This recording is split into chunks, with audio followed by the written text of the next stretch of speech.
사도신경으로 우리의 신앙을 고백하며 11월 5일 화요일 기도회 시작하겠습니다. 나는 전능하신 아버지 하나님 천지의 창조주를 믿습니다. 나는 그의 유일하신 아들 우리 주 예수 그리스도를 믿습니다.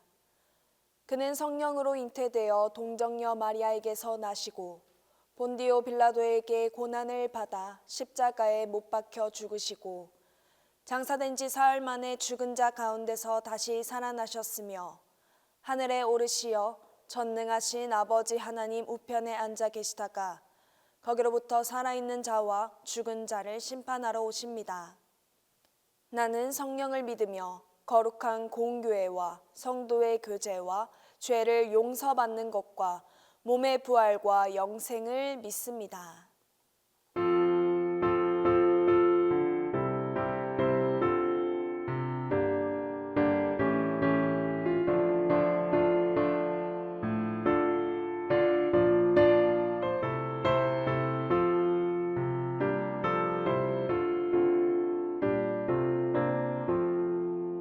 꽃이 피는 봄날에만 주의 사랑 있음인가, 열매 맺는 가을에만 주의 은혜 있음인가, 땀을 쏟는 여름에도 주의 사랑 여전하며 추운 겨울 줄일 때도 주의 위로 변함없네. 솔로몬의 부귀보다 욥의 고난 더 귀하고 솔로몬의 지혜보다 욥의 인내 아름답다.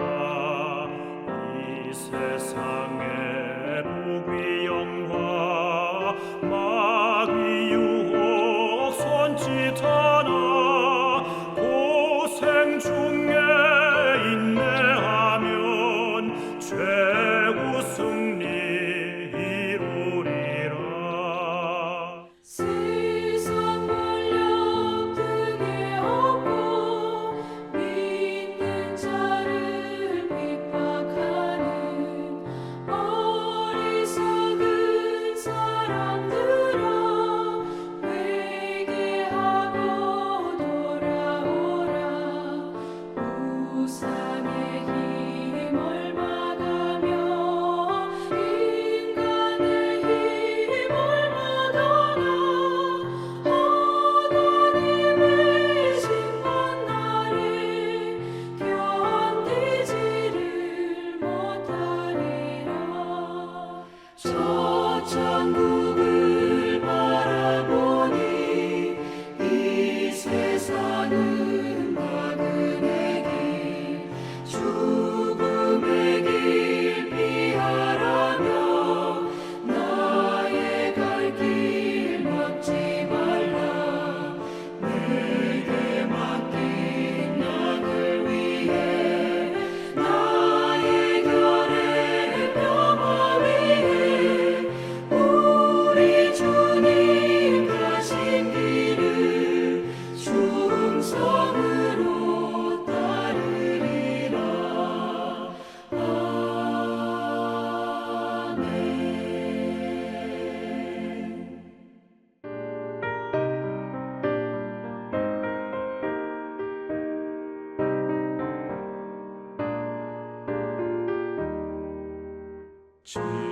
지금까지 지내온 것 주의 크신 은혜라. 한이 없는 주의 사랑 어찌 이루 말하랴. 찬악해나 주의 손이 항상 살펴주시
기도의 시간에 주시는 하나님의 말씀은 잠언 24장 16절에서 20절입니다.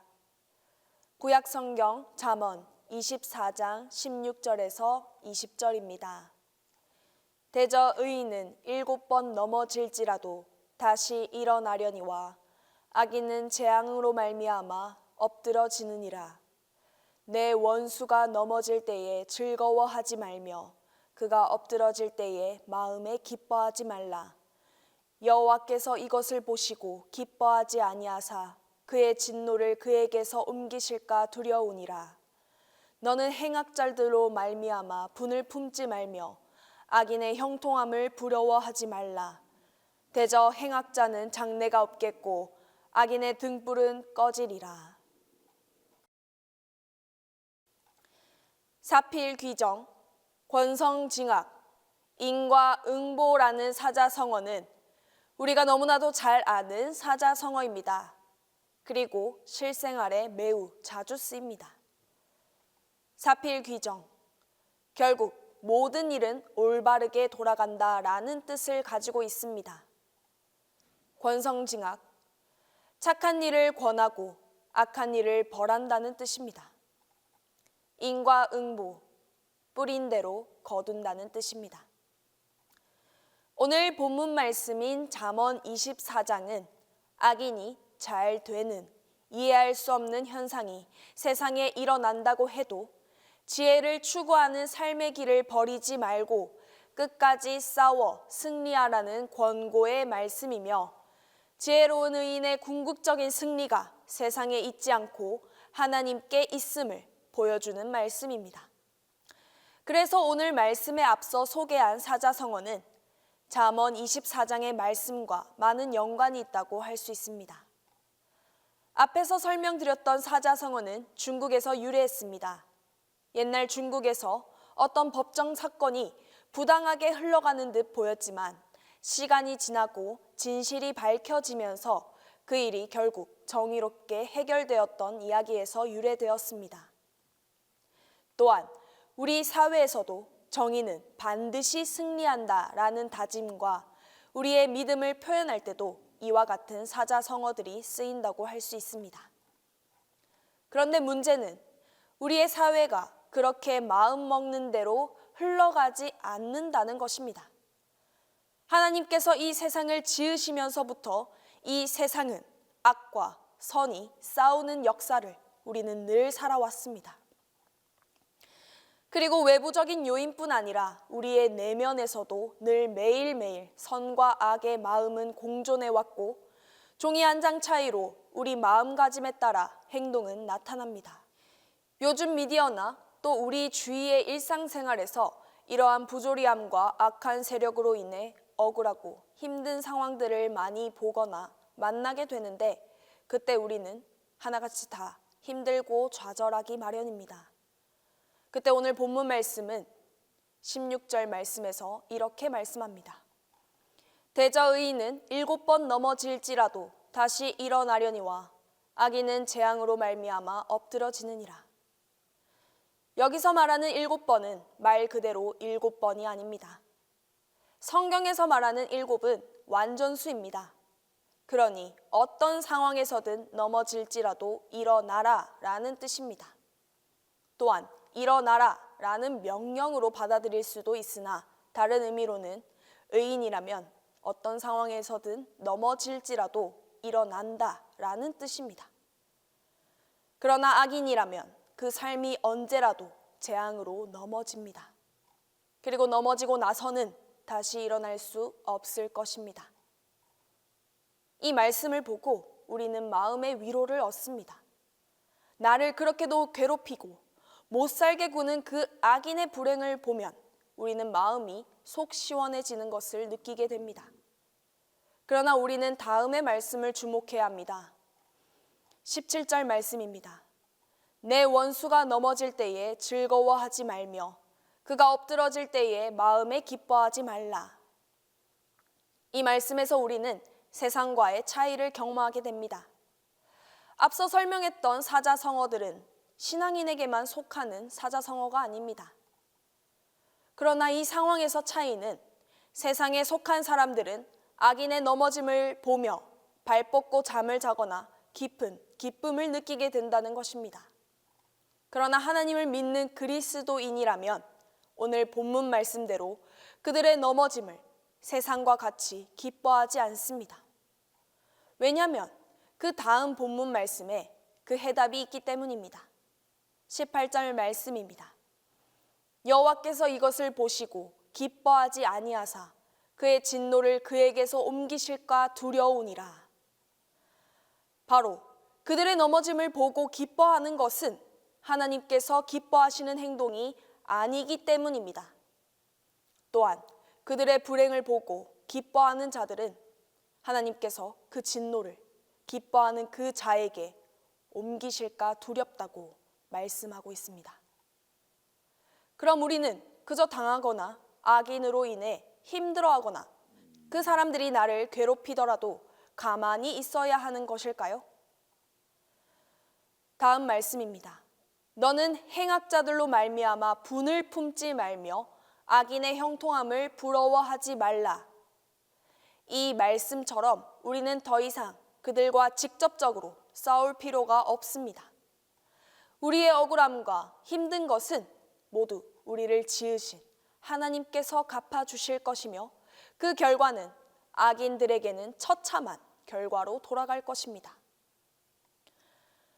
악과 선은 우리 안에 공존하여서 우리가 지금은 의인이라 할지라도 언제 어디서 악인으로 돌아설지 알 수 없기 때문에 우리는 항상 겸손한 자세로 살아가야 하며 그 지혜를 하나님께 구해야 합니다.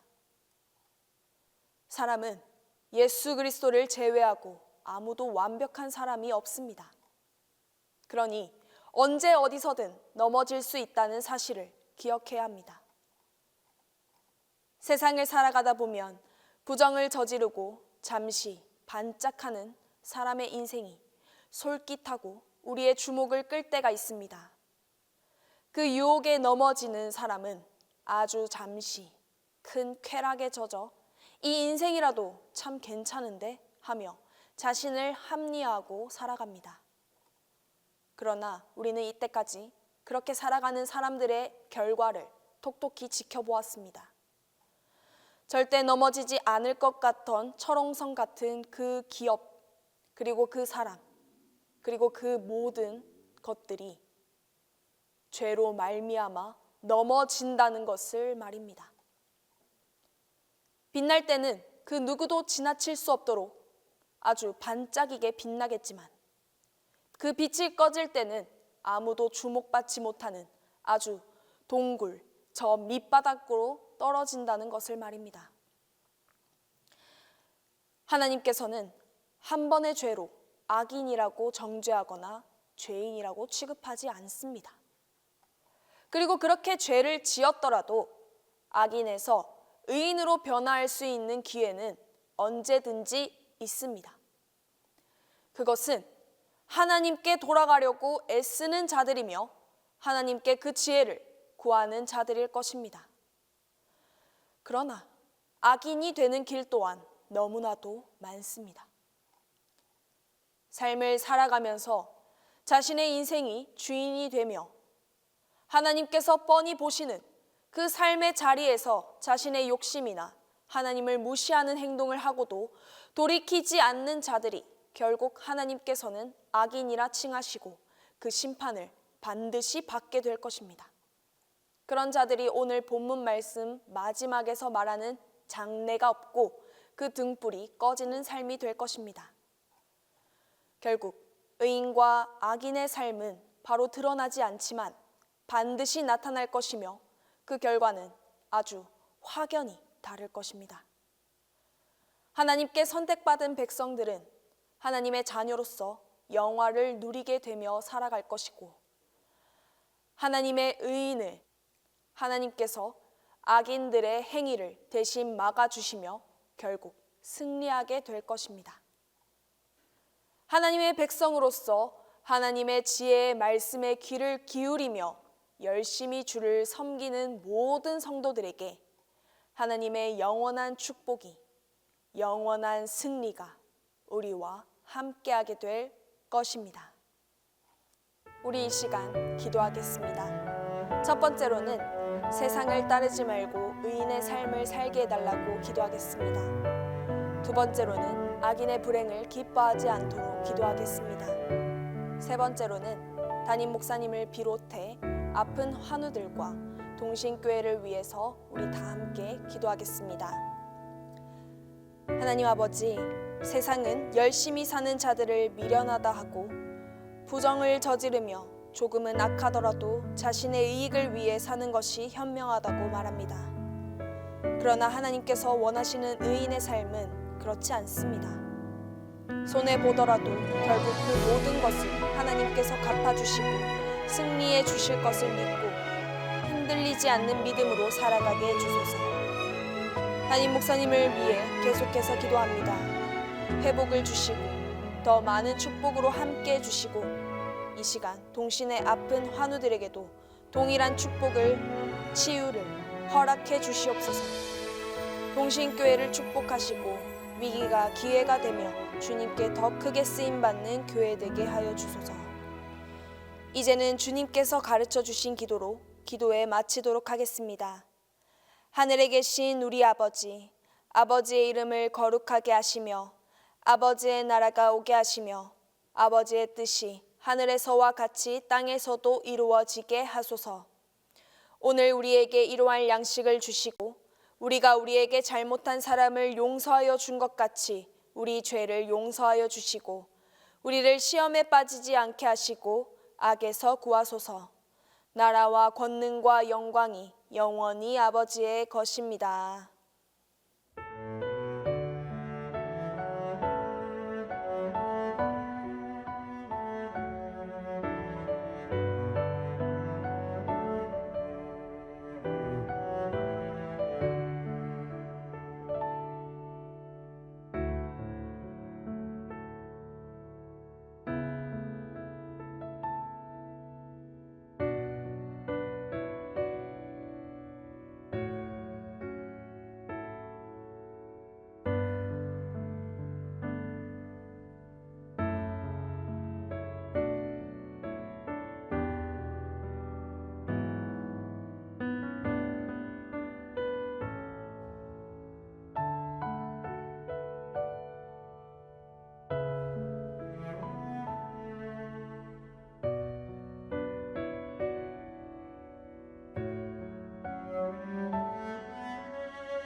주